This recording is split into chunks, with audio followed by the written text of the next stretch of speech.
Hey there, it's Silver, and this is Mori Carta. So this is something I had to check out because, as anyone who's watched this channel for any length of time knows, I'm a big fan of roguelites and of deck builders and stuff like that because I just tend to enjoy that style of a sort of short-term tactics. I think it's very fun to, create a deck or a party or what have you and go along these sort of short-term adventures. It's an enjoyable time for me, and this game promised to be something very different, but also still recognizably a deck builder, so I had to give it a shot because this game is a handless card game. So you don't actually have a hand of cards that you play from. Instead, you play cards one at a time. It just pops up on screen and you have to play that one card specifically. You can't skip it or anything, and you just play them individually until you go through your entire deck. It gets shuffled back and you start over from the beginning. So this means that a battle in this game is actually a linear series of choices that you make one at a time. You'll start by choosing your character, and there are several different characters that are currently in the early access version of the game. There are, I think, 4 different ones, and they're all very different from each other. They all have a different starting health, as well as a different amount of energy that they get at the beginning of each battle, and they also have a different starting deck, as well as some sort of passive thing, some sort of mechanic that's unique to them. Like, for instance, the starting character is a sort of mage who gets extra energy whenever they upgrade a card. We'll talk about how upgrades work in a second, but you'll be doing this a lot, usually multiple times per battle, so that's a very useful one to have, whereas the druid actually keeps the symbols that are related to certain cards on each side of the battlefield and gets a bonus if you play the same sort of card multiple times in a row. So if you play like an attack card on the right side of the screen twice in a row, then the second one will have an amplified effect. After you choose your character, you will choose an adventure, and this is one of the interesting mechanics the game has. You actually have a companion in this game, but it's not like a party member that goes into battle with you. Instead, choosing a companion is basically choosing a narrative. You'll have the choice to search a companion if you don't currently have one, or if you just want to search for another one. This will take you on a sort of randomly generated adventure where at the end you will face some sort of boss, and then if you manage to survive, you will get a companion based on the boss that you fought. Otherwise, you can choose a companion and you will go on a more specific adventure that's related to that companion's backstory. So not only does each companion have their own sort of list of enemies and things that you'll be facing depending on who you choose, but they also will have something they do for you in between combats related to their story. Usually it's adding special companion-specific cards to your deck based on what's happened. So for instance, if you bring the cook, you'll be facing a series of increasingly dangerous monsters to eat, and every time you beat one in between battles, he will give you a single-use food card based on what you just beat because he cooked something out of it for you. But then once you choose your companion, you will go to battle, and everything in this game is done by either swiping left or right. So all the choices you make, all of the menus and everything, it's all done with a very simple sort of gesture system. You just swipe the card to the left, or you swipe it to the right to choose. And this will start with the first battle, because you'll notice the battles tend to have multiple different rewards associated with them, and you swipe a direction to choose which reward you want. So it might give you a choice between 2 out of 3 defensive cards or 1 out of 3 rare rarity cards, and you can choose which of those you'd rather have by swiping that direction, and then you will face a battle and that will be the reward. And there will even be some battles where one direction will be a normal enemy with a sort of medium reward, and the other direction will be an elite enemy where that half of the card glows red, and it'll be a much harder fight, but you'll get a much better reward for it, so you choose whether or not you think you can do it, basically. And also something to note, all of your health gauge, it actually stays between battles. So every bit of damage you take in Battle 1 will still be there in Battle 2, and so on. So you've got to be careful because this game is pretty stingy when it comes to healing. You don't find a lot of events that heal you, so you will feel every bit of damage you take for the rest of the adventure most of the time, so you do have to be careful about that. Once you start a battle, you will get a certain amount of energy determined by the class that you started with, and the opponent that you're fighting is represented by a deck of cards, because they don't actually act on their own. Instead, the enemies add cards to your deck for that battle, and you have to play them. So a certain enemy might have, say, 3 different attacks and 2 different ability cards that they add, and those will be shuffled into your deck of cards that you have for yourself, and then you will start playing them one at a time as you draw them. Every time you draw a card, it'll go to the center of the screen and it will have 2 choices, one on the left and one on the right, although some cards have no separation, so it doesn't matter which direction you swipe them, it'll still do the same thing. This is the case for some enemy cards that will always have a certain consequence for playing them no matter which side you swipe them onto. but you'll tend to find that the main way the game's mechanics works is based around this energy resource, so this blue sort of mana that you have. Almost every card will have a free option, and then an option that costs energy that's usually preferred. It's usually a better option. And you will not be able to generate energy that effectively at first. Only the sort of mage starting class can generate a good amount of energy more easily, whereas the rest of the classes will have to wait and actually get some more energy generating cards as they adventure through their particular battles before they'll be able to more reliably generate it. This means you do have to be relatively careful at first because, of course, a lot of the enemy cards will have a free option that does a bunch of damage to you, or will have an option that costs energy that does less damage to you, or maybe even does nothing. So it's obviously preferred to save your energy if you can, so that when you draw one of the enemy cards, you can play its more advantageous option by consuming some of that energy and then getting off maybe without getting hurt at all or something.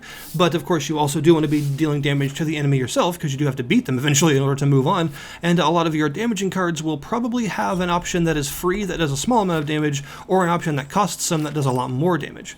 You can also find cards that give you armor, and armor will directly protect your health gauge. So any damage that you take from enemy cards will hit your armor first. So armor is really nice to have because it means you can afford not to spend some of that energy on the enemy cards because you have armor to take the damage instead of your health, and then you can save that energy for more damage from yourself instead, and then power down the enemy faster that way.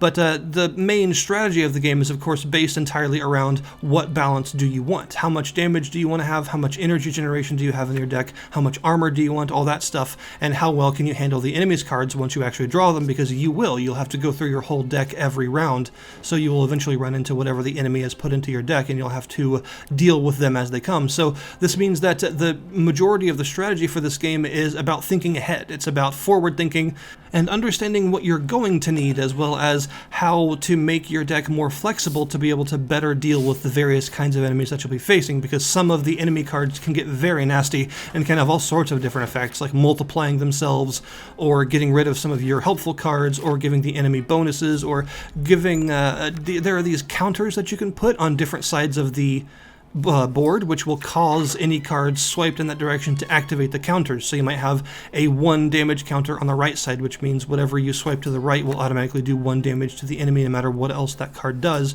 But the enemy can also create these and give you wounds. So you can have one that every time you swipe to the left, you get 6 wounds. But you might have a card whose most powerful effect is on the left. So you have to be careful about that sort of thing, and realize that you don't necessarily want a deck that's composed mostly of cards that all go in one direction, because if you get a penalty to that direction, then you'll end up destroying yourself before the enemy actually has to do anything.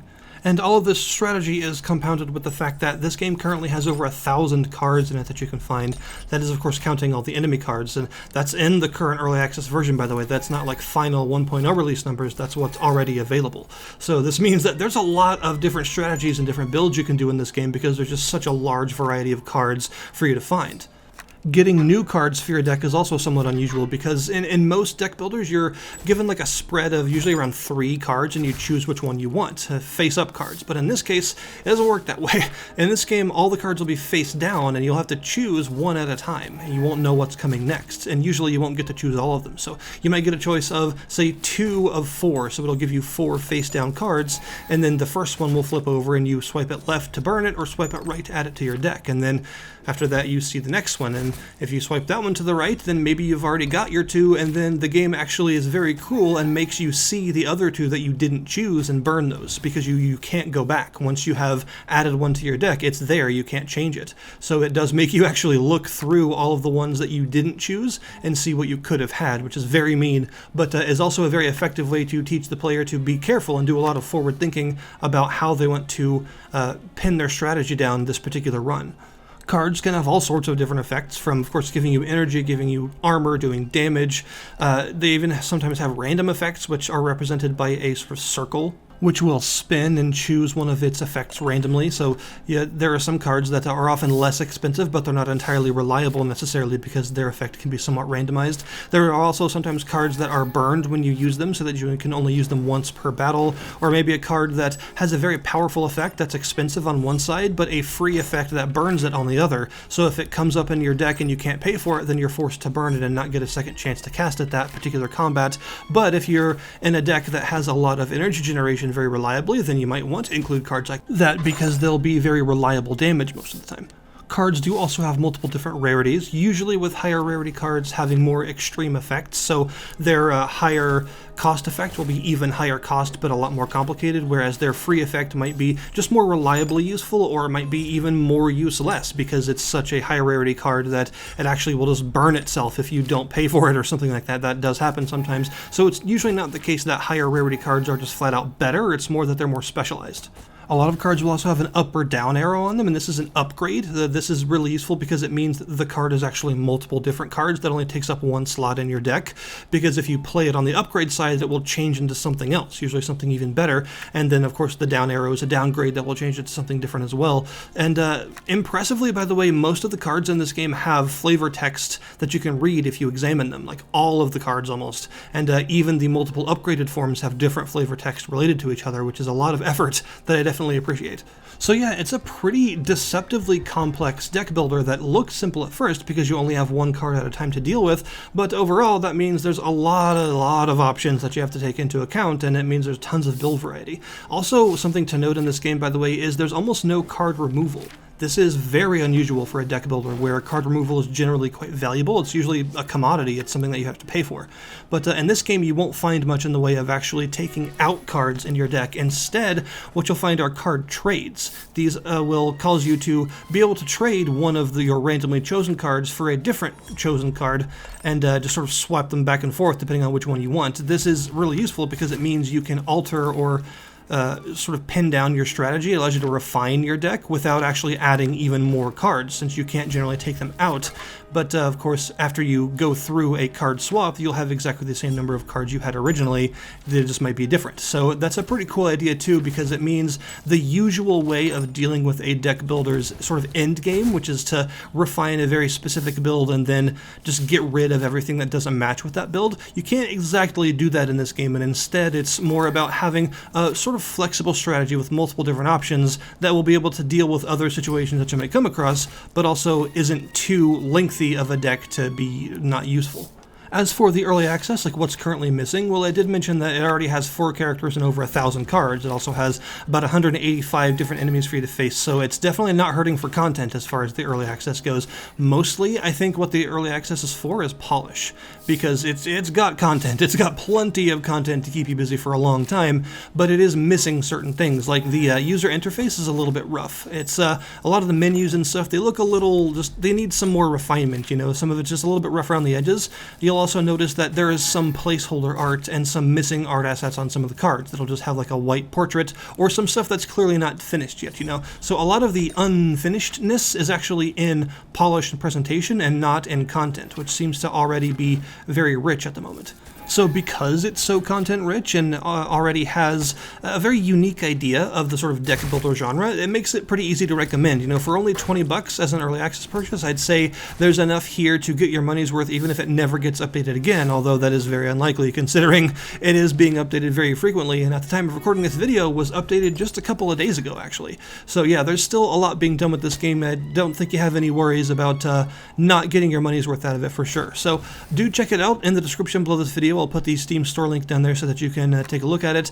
Hopefully this video attracted some people to this game that otherwise never would have heard of it, because that's kind of my goal with games like this. I like to look at the really obscure side of RPGs and things and find stuff that people just aren't talking about, and things that I feel deserve attention, and this is definitely one of those. So hopefully some people came away from this video at least knowing about a game that looks interesting that they previously wouldn't have known about before. So yeah, thank you guys very much for watching, and I'll see you next time.